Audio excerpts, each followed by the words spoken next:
Estaba planeando que entráramos al siguiente tema, pero no sé cómo vamos en ese aspecto.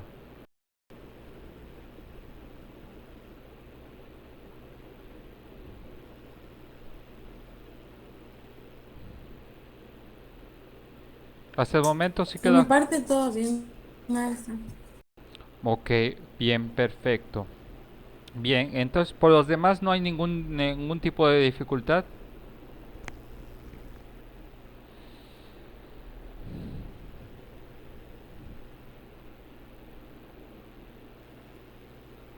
Bueno, al parecer creo que no. Bien, como les comentaba, es casi todos los ejemplos. Lo que me llamó la atención de la mayoría de algunos de los ejemplos que me presentaron, me llamó mucho la atención dos o tres de los ejercicios que practicaron o intentaron, por ejemplo, desarrollar sus compañeros. Por ejemplo, aquí creo que me acuerdo del ejemplo de lo que es nuestro compañero Enrique y nuestra compañera Mariana. No sé si se encuentran con nosotros, Mariana. Mariana, ¿te encuentras con nosotros? Sí, maestro. Platícame, ¿sí te acuerdas de lo que te había comentado de en relación a que te trataras de trabajar tu tema? Se fue contigo, ¿verdad? Sí, Sí que me puedes platicar cuál fue tu experiencia por fin. pues lo que noté fue que el día jueves, Sí. se lo apliqué a mi primo, pero ahora con su mamá, para ver si tenía la misma reacción. Ujú. Entonces, con su mamá también fue muy diferente porque, este, de, le, le mostré otro objeto a su mamá y él fue corriendo y se lo quitó a su mamá. O sea, se lo arrebató. Entonces fue que cuando él vio que su mamá ya no estaba como que se lo estaba pidiendo y vio que su mamá ya estaba seria y como que ya lo estaban regañando, ya fue que como que se acercó y se lo dio a su mamá y lo que hizo su mamá no darle eso. Al otro día se lo volvió a aplicar con mi tía y ya fue como que ya no llegó con eso de agarrar y arrebatarlo, sino fue que le preguntó a su mamá de quién era y si lo podía agarrar o no. Y ya fue que le dijo a su mamá que se tenía que esperar y cuando ya ella le dijera que le diera eso, pues ya lo podía agarrar. Ujú. Ok, Y entonces, ya el último que sí, hice sí, que lo volví a hacer ajá. fue como que me dijo, ahora qué tengo que hacer para que me puedas dar de lo que le mostré. Y le dije, pero ¿por qué me preguntas eso? Y fue porque la primera vez me dijiste, me enseñaste algo, pero tenía yo que hacer algo, tenía que esperar un cierto tiempo para que me lo pudieras dar. Pero ya no fue como que me lo arrebatara, sino me preguntó ahora qué va a hacer. Con solo verlo, él me dijo, ¿qué es lo que tengo que hacer? Interesante. Muy bien. Entonces, ¿me repites cuál era el tipo de condicionamiento que estabas tú aplicando? El inhibitorio de demora. Ok, muy bien. Perfecto.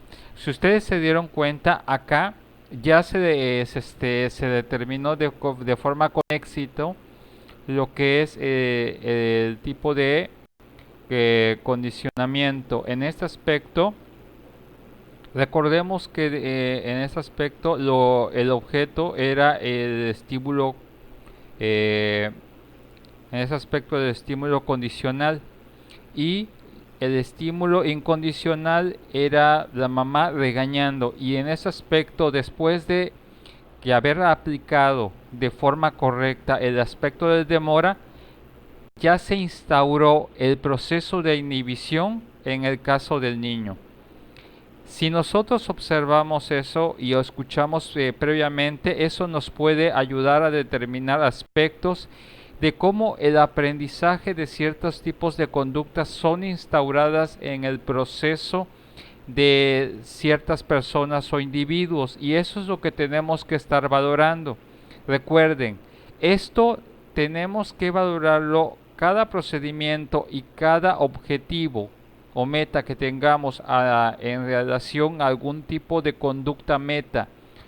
ya sea de inhibición, más que nada de una conducta desadaptativa, tenemos que estar observando si funciona o cómo funciona a partir normalmente de los 2 o 3 ensayos. Y ustedes se dieron cuenta con lo que nos contó nuestra compañera que fue un éxito porque se aplicó de forma correcta. Muchas gracias, Mariana. Enrique, ¿estás con nosotros?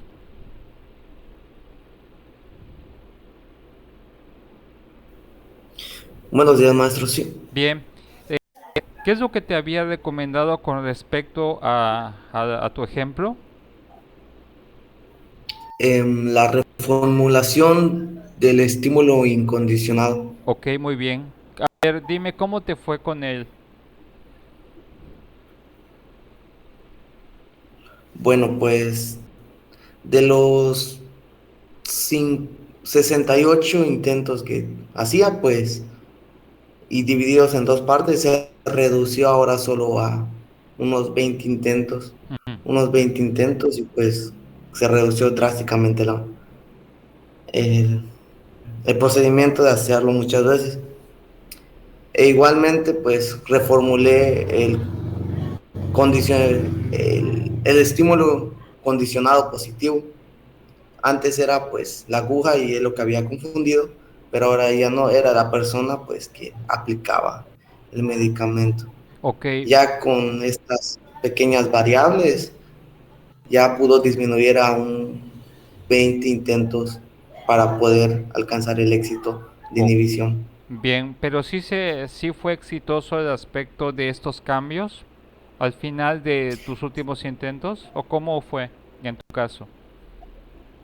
Sí, en cada de los 20 intentos bueno, que hice, se vio viendo progresivamente el cambio, o sea, la parte de lograr el procedimiento, llegarlo al fin. Antes, pues, creo que casi al penúltimo intento, que era el 56, pues ya se veía un cambio. En cambio, en estos, pues, desde el primer intento, se veía el cambio, pero se tenía que afinar poco a poco. Y por eso llega a 20 intentos para lograrlo completamente. Ok, perfecto, muy bien. Lo interesante de esto es que lo que queremos disminuir es la conducta de aversión, que en este caso era la del sujeto de nuestro compañero Enrique, tenemos que estar observando en primera instancia que debemos estar controlando todos los estímulos y cómo los vamos a estar presentando para que como efectivamente se llegue a dar el proceso de deshabituación o desinhibición. ¿Por qué mencioné estos 2 ejemplos de nuestros compañeros? Porque estos 2 ejemplos o estos 2 ejercicios de nuestra compañera Mariana y nuestro compañero Enrique están íntimamente relacionados con lo que vamos a empezar a ver a partir de esta semana. Así que no pierdan de vista lo que estuvimos escuchando en la clase pasada con respecto a la práctica de nuestro compañero Enrique y nuestra compañera Mariana, porque están muy cercanos y de alguna otra forma esos son algunos principios que vimos a nivel de lo que es la inhibición o el condicionamiento inhibitorio, es parte de la base para lo que posteriormente vamos a empezar a retomar o a poder a determinar en relación a lo que llamaremos lo que es el condicionamiento inhibitorio, el condicionamiento operante, perdón. Eh, Vamos a ver algunos puntos básicos con respecto a este tema. Eh, a lo mejor ustedes encuentren algunos puntos de relación con estos tipos de condicionamiento, ya sea el condicionamiento excitatorio o el condicionamiento inhibitorio. Sin embargo, ¿cuál va a ser la diferencia? Que aquí lo que vamos a estar manejando es tratar de controlar cada uno de los elementos y estos los tenemos que determinar y calificar y cualificar y cuantificar para que sea más exacto. La idea es que ustedes que ya han ido practicando con todos estos ejercicios con sus respectivos sujetos, ustedes ya están en un proceso de entrenamiento. La idea es de que en un condicionamiento instrumental u operante, normalmente ya el experimentador debería de ser capaz, si ya dominó el condicionamiento clásico y los condicionamientos excitatorios e inhibitorios, está a un paso de que sea mucho más eficiente en el trabajo de ciertos procedimientos que vamos a estar observando y que va a ser mucho más rápido. Eso significa que el proceso de eficiencia va a estar determinado porque la persona puede reducir la tasa de ensayos a la mitad de lo que la mayoría de que ustedes observaron.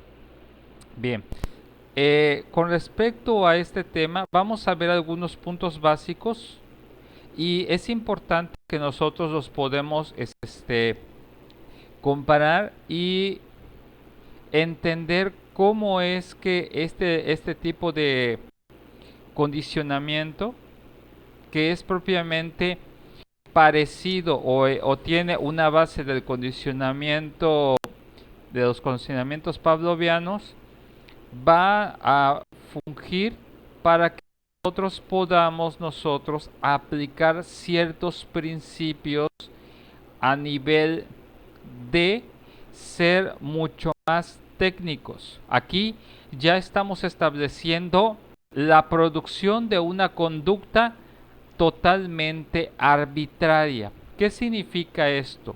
No significa que esté mal. Lo arbitrario está en relación a que nosotros vamos a poder controlar todos los aspectos y todas las conductas, tanto a nivel de generar como de realizar ciertos procesos como de fatiga, extinción, etcétera. Bien, en este aspecto con respecto a lo que es el condicionamiento operante, tenemos que observar algunos puntos básicos. Primero, tenemos que definir a qué le llamamos condicionamiento operante.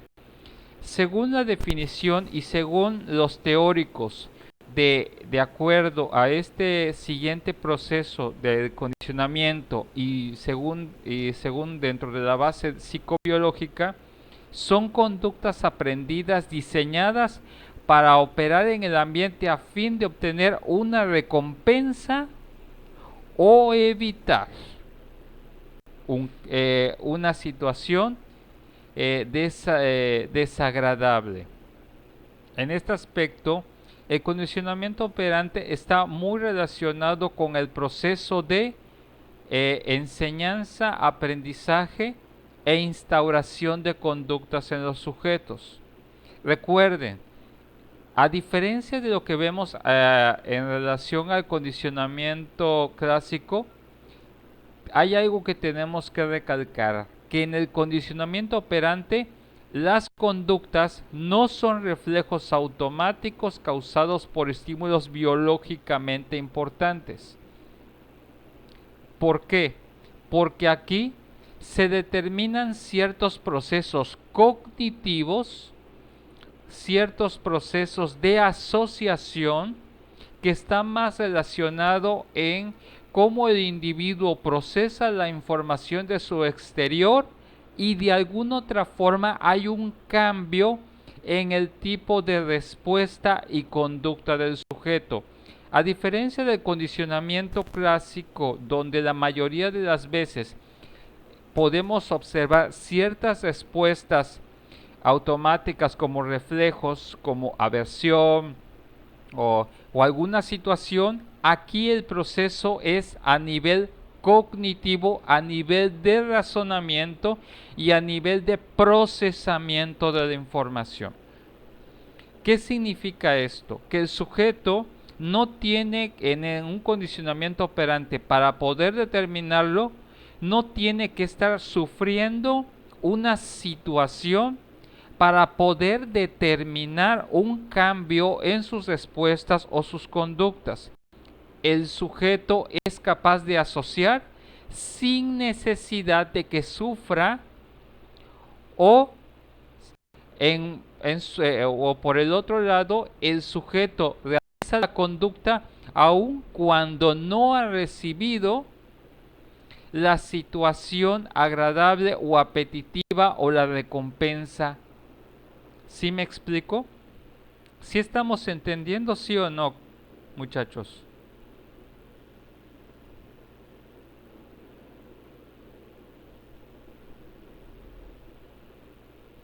¿Cómo vamos en este momento? ¿Sí están encontrando la diferencia entre condicionamiento clásico y condicionamiento operante? La verdad sí estoy un poquito revuelta. Bien, ok, te lo voy a explicar así. Muchas veces, por ejemplo, vamos a encontrar, para que yo determine un condicionamiento operante, aquí sí vamos a determinar que un cambio en tu conducta no necesariamente está relacionado con que tú has sufrido algo. A lo mejor tú aprendiste a través del ascenso percepción de algo que observaste y aprendiste, se te comentó alguna idea de alguna recompensa o algún castigo, pero que nunca has sufrido, y que de alguna otra forma eso va a determinar un cambio en tu forma de hacer las cosas. Es como, por ejemplo, como cuando le dices al niño, te voy a pegar, y la mamá no, y el niño reprime o inhibe su conducta, pero nunca le han pegado. No sé si me estoy explicando. No le han pegado, no le han castigado, pero está la idea, está el procesamiento de la información. Y ese procesamiento que es abstracto a través del proceso de cognición, de juicio y análisis, que se determina que el niño aprendió algo, pero no necesariamente hubo el estímulo directo, hace que el condicionamiento se vuelva operante. No es necesario que el sujeto lo experimente a nivel psicobiológico, sino a nivel psicocognitivo. No sé si quedó más claro o todavía tienes dudas.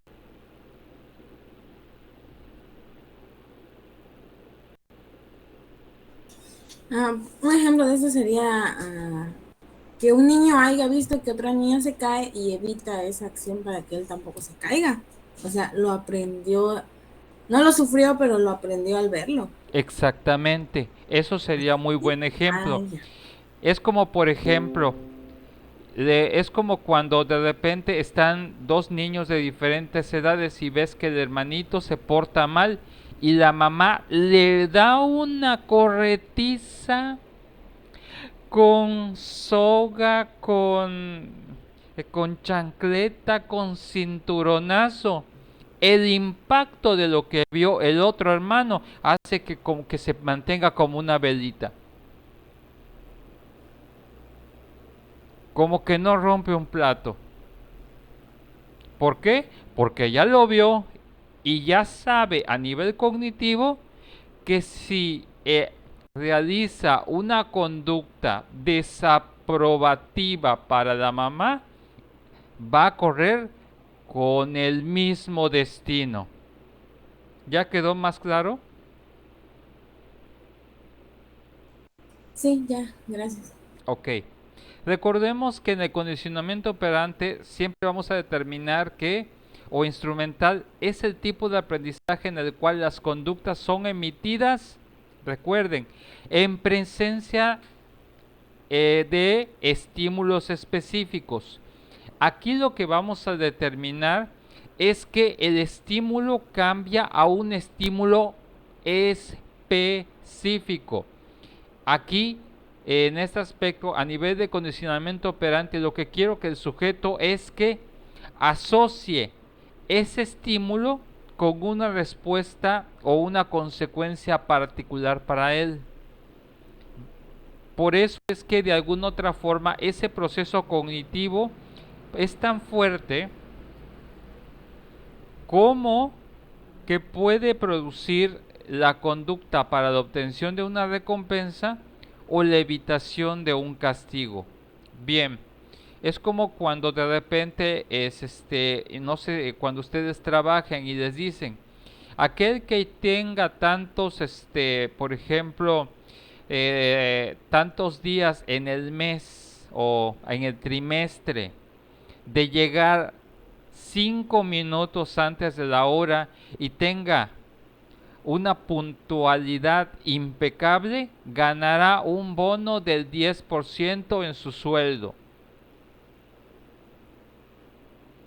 Y de repente todos quieren llegar a tiempo, todos quieren cumplir porque se quieren ganar el bono.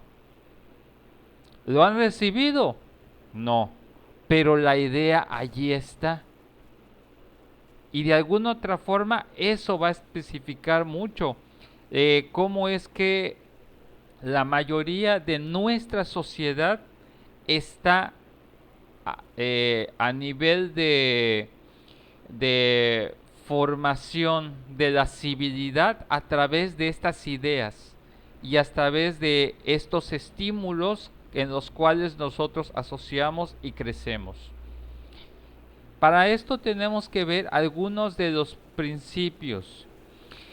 Dentro de los principios básicos, por ejemplo, podemos ver, por ejemplo, la ley del efecto de Thorndike. Thorndike dice que la importancia de los reforzadores, dice, se vio reflejado en su ley.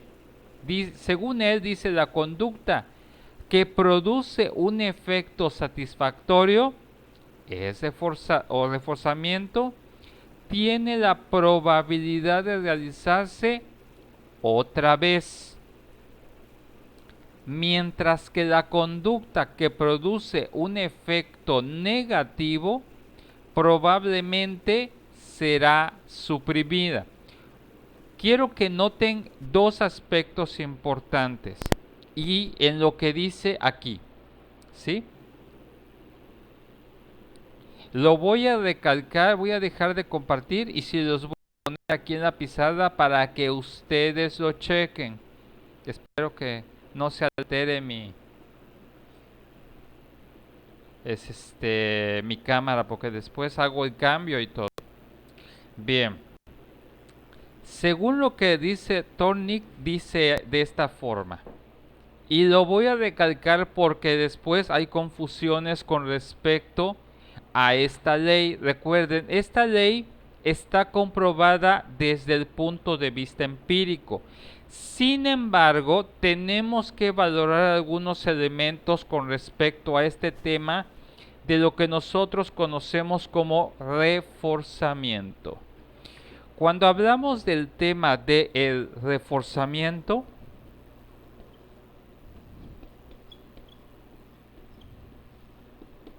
recuerden, reforzamiento es el proceso de aplicar un estímulo para aumentar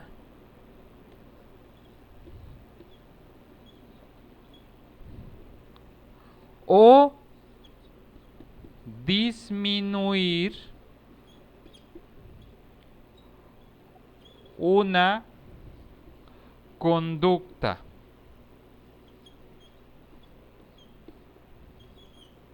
Este es el aspecto importante que yo quiero estar resaltando. Dice, es un estímulo que puede aumentar o disminuir una conducta. ¿Ok? Pero recuerden, el reforzamiento tiene una carga particular que si bien es una ley empírica, hay un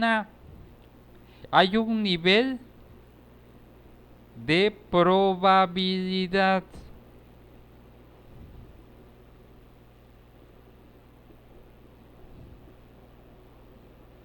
Cuando ustedes escuchen la palabra probabilidad, ¿qué entienden por ello? ¿Qué entienden por el término probabilidad?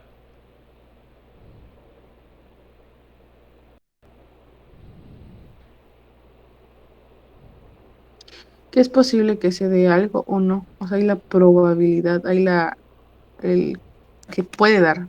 Se puede dar. Escuchen. No significa que se dé, sino que es probable. Acá es en donde vamos a determinar dónde está el grado de probabilidad en relación al reforzamiento. Va en relación a escoger el estímulo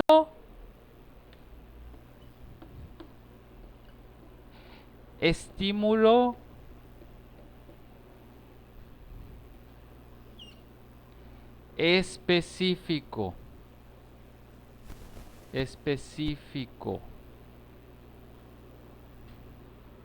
Esta situación del estímulo específico es lo que va a determinar a nivel de lo que nosotros estemos trabajando el éxito o el nivel de probabilidad de que ocurra la conducta esperada.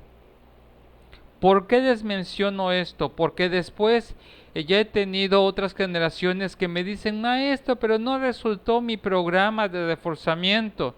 Ok, analizaste de que ese estímulo estaba debidamente relacionado con la conducta específica de que tú estabas buscando. Aquí es en donde vamos a determinar un aspecto. Si bien, y aquí ese es un punto que quiero que ustedes observen, para que analicemos esta situación con relación al reforzamiento, ¿puedo borrar para que les explique algún punto? Sí. Ok, bien. Ya determinamos este aspecto. Muy bien. Cuando hablamos acerca de el reforzamiento, yo tengo que determinar algunos aspectos básicos. Dentro de los aspectos básicos que yo tengo que considerar es que a nivel de reforzamiento voy a considerar el estímulo, el organismo y lo que es la respuesta o eh, respuesta o conducta.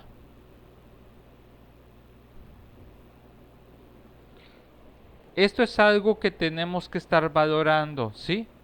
Lo interesante es que la mayoría de las veces, a nivel de condicionamiento clásico, solo nos centramos en algunos aspectos importantes, que es el estímulo y lo que es la respuesta. ¿Se acuerdan que a nivel de condicionamiento clásico hablamos de estímulo condicional y la respuesta condicionada o la respuesta incondicionada? Ok, aquí se pone dentro de la ecuación a nivel de reforzamiento el aspecto de lo que es el organismo, ¿sí? Yo tengo que encontrar cuál es el estímulo específico que actúa directamente en el organismo, que funciona como la llave para que se dé la respuesta específica y no otra. Acá lo interesante es que nosotros ya estamos controlando qué es lo que queremos de forma exacta en el sujeto. ¿Sí me explico? Aquí ya vamos a lo seguro. Yo escojo un estímulo particular que va a actuar sobre un organismo en específico y que va a producir una respuesta, una conducta que no es otra más allá de lo que yo estoy buscando. ¿Sí está quedando claro este punto? ¿Sí o no? ¿O cómo vamos?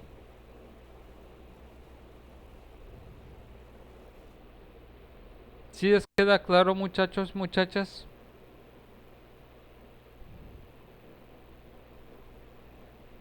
Díganme si no para... Sí.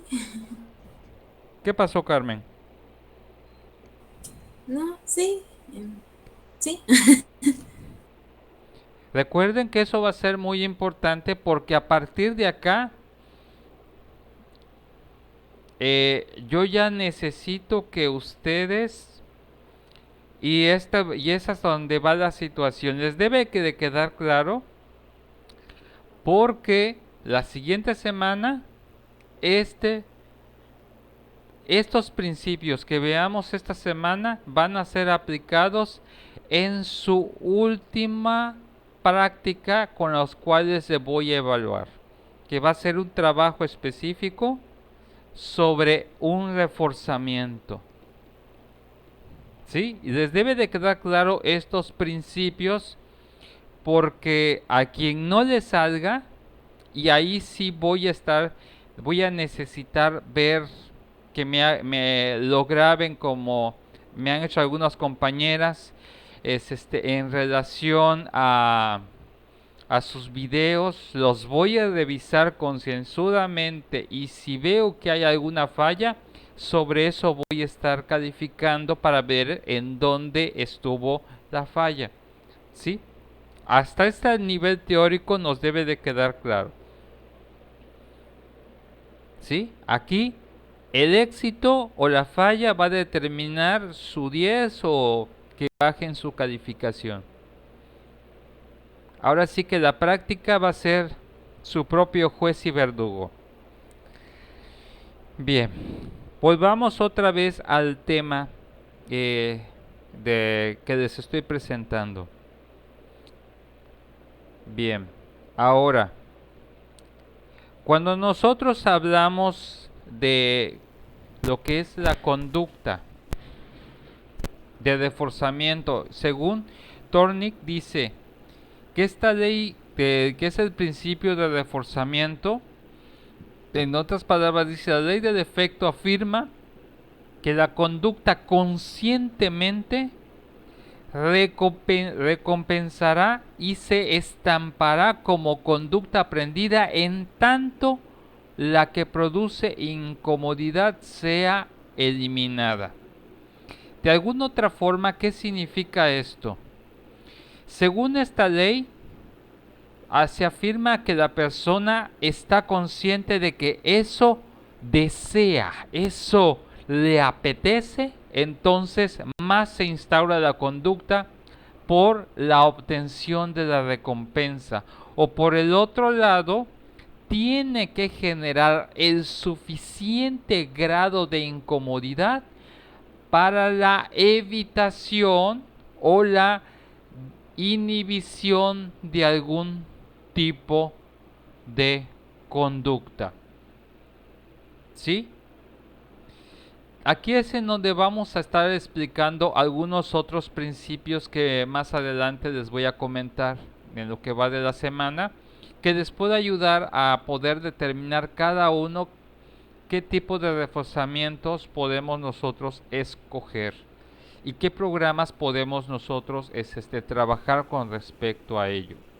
Bien, recuerden, el principio de esta ley es que la persona o el sujeto tiene que discernir, y a diferencia, ojo, a diferencia de lo que nosotros estamos determinando en lo que es el condicionamiento clásico, en el condicionamiento operante y según la ley de Tornik, el sujeto no es un sujeto pasivo, sino que es un sujeto interactivo, en el cual también dependemos de él para poder determinar si las cosas van bien o no van bien en relación a la conducta esperada. A diferencia del condicionamiento clásico, donde el sujeto por lo general tiene una participación casi el 80% pasiva, aquí el sujeto tiene una participación 50 y 50. Eso significa de que yo no puedo determinar que se dé un reforzamiento o se aplique esta ley de reforzamiento en un sujeto si yo no compruebo y retroalimento que dicho estímulo o dicho reforzador realmente está produciendo en el sujeto la conciencia de agrado o desagrado. ¿Sí me explico? ¿Sí o no, muchachos?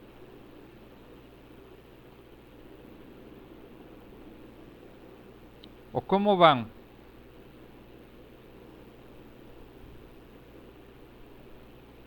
Dígame para yo saber cómo estamos avanzando con este tema.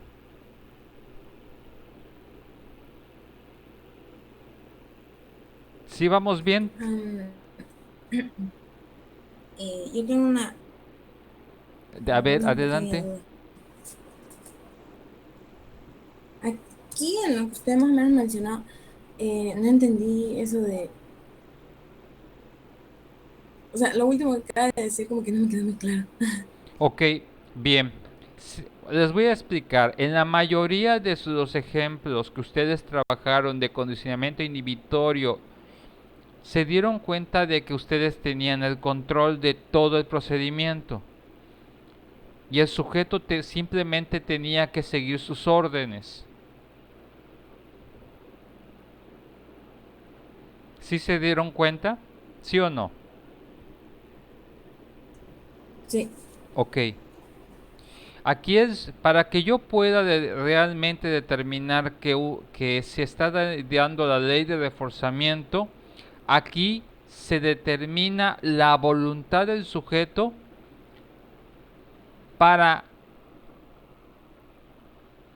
actuar en relación a que lo hago porque me gusta o no lo hago porque no me gusta. ¿Sí? Esto que tú me estás dando me agrada, entonces más lo voy a hacer. De ahí viene el término reforzamiento. ¿Sí? Esto que haces está evitando que me agrade lo que estoy haciendo, entonces lo dejo de hacer. Entonces se da la inhibición o la extinción de una conducta. Aquí yo determino, por ejemplo, de que ustedes tienen que ver cuál es el reforzador que le va a servir a la persona. Pero si la otra persona no no responde a sus expectativas, es porque aplicaron un reforzador inadecuado o no era en relación, como se los dije, a la naturaleza del organismo. ¿Sí? ¿Han escuchado el término, por ejemplo, es eh, que, eh, que para que en la viña del Señor es hay de todo y que para todos hay gusto? ¿Han escuchado ese término?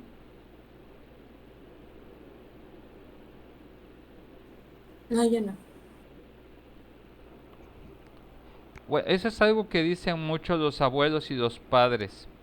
Dice, ¿por qué? Porque pues eso está en relación a que estamos llenos de reforzadores. Pero ¿qué creen? No todos los reforzadores funcionan en relación a todos los organismos, porque según desde el principio de la ley de Thorndike, en ese aspecto, el efecto de reforzamiento está particularizado específicamente a ese organismo. No es generalizable, sino que es particular. Tú tienes que ver cuál es el reforzamiento que le sirve a un sujeto. Y ese reforzamiento solo aplica a él porque cada organismo es particular y y no puede ser reproducido en otro. ¿Sí están entendiendo más cuando explico esto?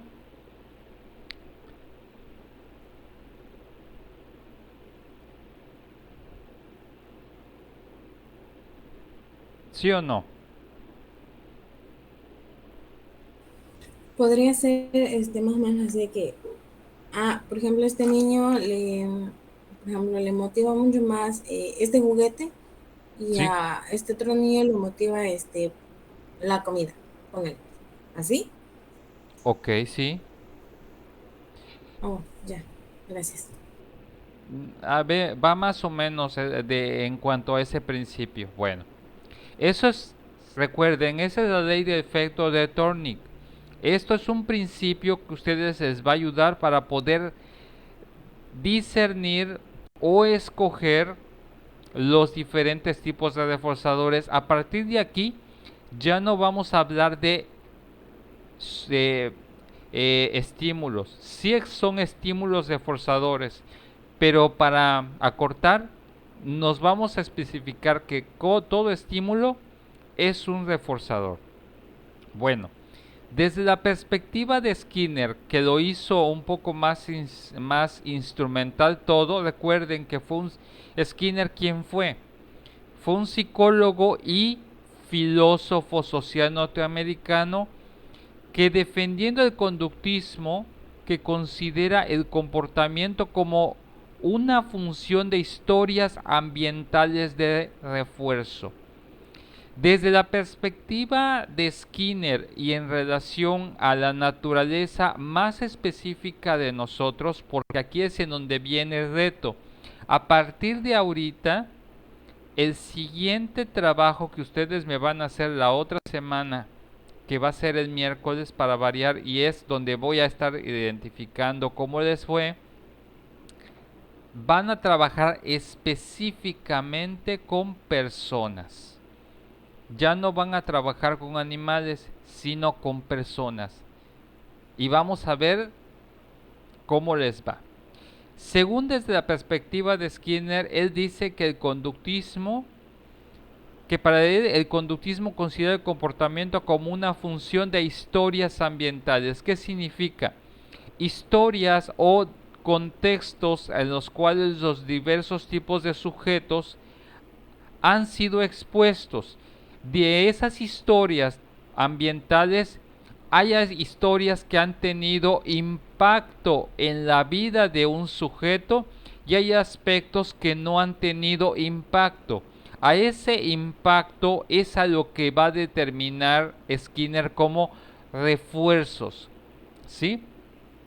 Sabemos que todos, por ejemplo, en un ambiente social controlado, por ejemplo, como es una escuela, todos los niños son expuestos a los mismos tipos de historias ambientales. Sin embargo, el impacto varía entre un niño y otro. Eso explica por qué algunos niños son más susceptibles a ciertos tipos de reforzamientos o cierto tipo de refuerzos más que otros. Hay niños que son más susceptibles a los refuerzos apetitivos y producen la conducta deseada, y otros que responden a reforzadores de tipo o a reforzamientos que son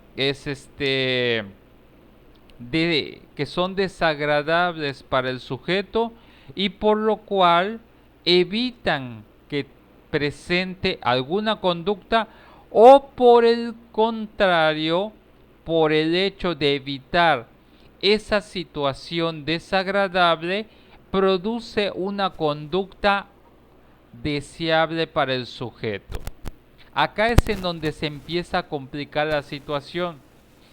Hay ciertas condiciones que podemos aplicar en ciertos ambientes y en ciertas historias ambientales, como es el ambiente escolar, que algunas personas son más reforzadas por ciertos aspectos o reforzadores que les son desagradables a las personas, pero les funcionan tan bien que les ayudan a producir una conducta deseable u óptima. En otros no funciona y les funciona más ciertos sistemas de recompensas. Mientras más las recompenses, más produce una excelencia y eficiencia en su conducta o su desempeño. Digámoslo así, que en la mayoría de las veces donde podemos observar esta naturaleza del condicionamiento operante es en el sistema educativo, y en todos los niveles estamos llenos de historias ambientales de refuerzo, que en algunos han determinado que algunos se vuelvan y se categoricen como buenos estudiantes, y en otros, a pesar de haber sido expuestos a los mismos refuerzos, por el contrario, han llevado a que sean malos estudiantes. ¿Sí me explico en este contexto? ¿Sí o no?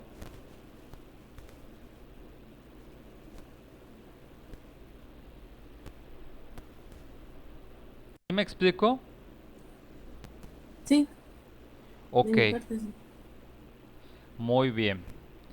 Eso es algo para que ustedes mediten, que la mayoría de sus maestros, la mayoría y sobre todo piensen en primaria y secundaria, ustedes han sido los conejillos de indias de ellos para ver cómo moldear el estudiante modelo en cada uno, o poder categorizar que sus, como algunos pues han sido pues totalmente negativo ese proceso o metodología aplicada en dichos sujetos.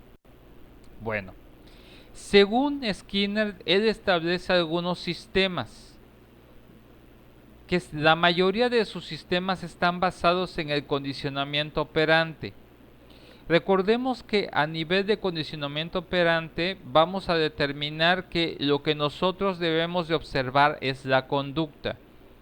Según desde esta perspectiva dice, un comportamiento seguido de un estímulo reforzador provoca un incremento de ese comportamiento.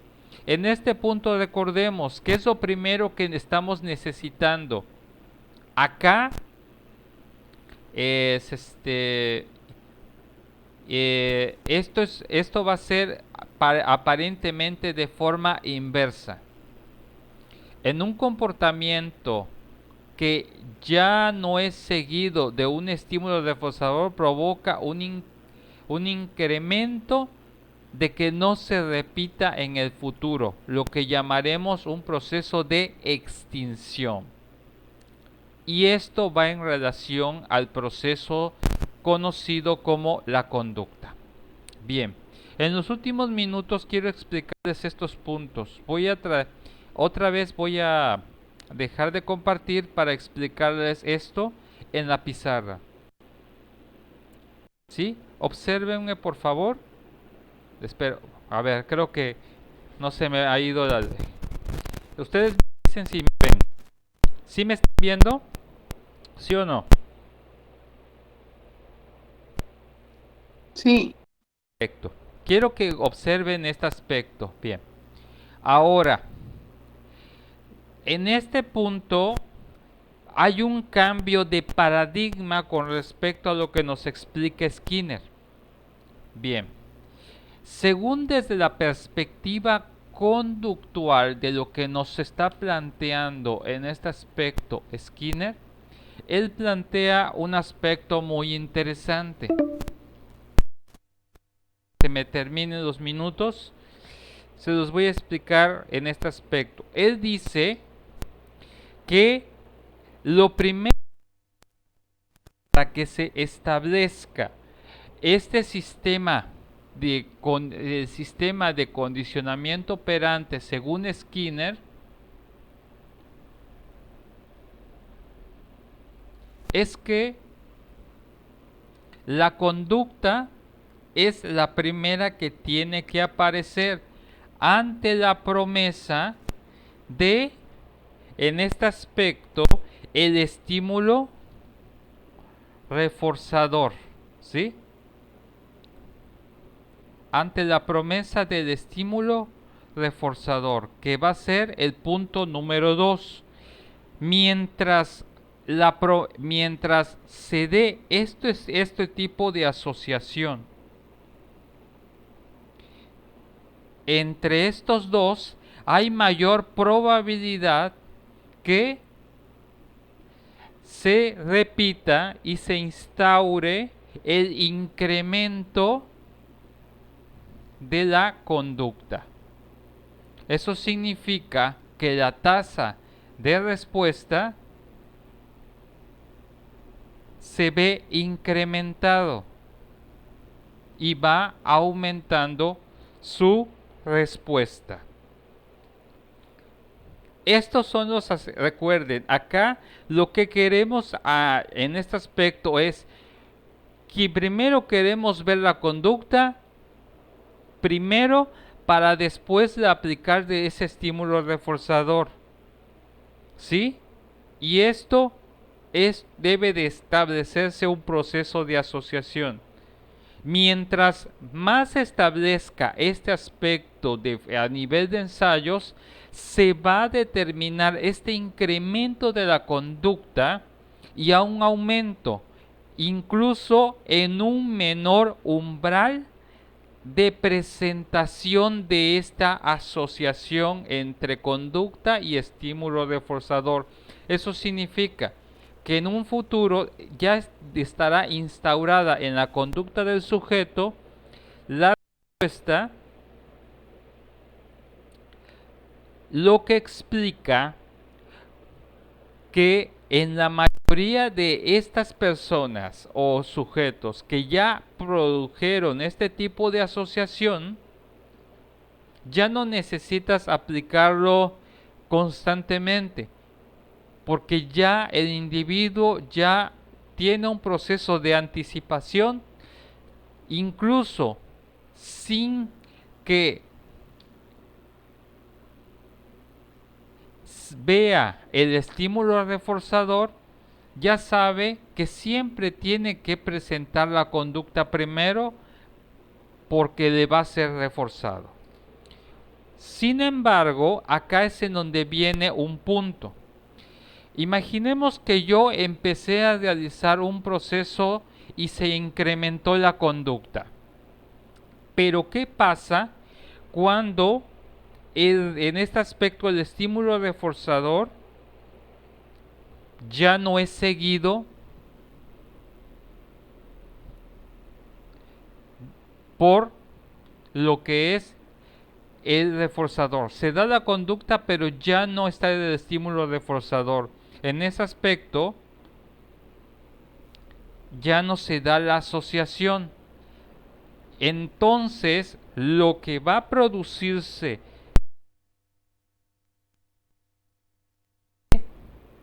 se produzca un efecto totalmente diferente. Como no se está dando la asociación, lo que se da, lo que es la disminución de la conducta, hasta que llega el tiempo en el que se produce la total extinción de la conducta instaurada. Esto significa que si al niño no le das los dulces que están acostumbrados, va a llegar el tiempo en el cual esta conducta va a descender hasta como si no hubiera existido. ¿Sí me explico, sí o no?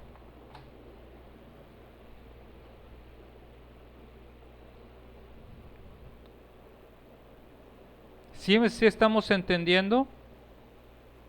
Sí, un ejemplo podría ser, bueno, al principio usted dijo que es primero la conducta, luego el estímulo reforzado. Un ejemplo podría ser cuando un niño empieza como que por su cuenta a comer un plato de verduras y se le aplaude, ¿no? Y cuando, por ejemplo, se deja de presentar el estímulo reforzador, es que el niño coma el plato de verduras, pero ya como que no le hagamos caso y lo deja de comer. Sí, ¿no? Con el tiempo va a dejar de presentar esta conducta y se llega incluso a extinguir, y entonces ya lo deja de hacer. Este principio también se aplica, por ejemplo, y lo vamos a ver, por ejemplo, a veces estos principios es lo que provocan, y lo vamos a ver cuando nosotros somos los culpables de formar niños malcriados.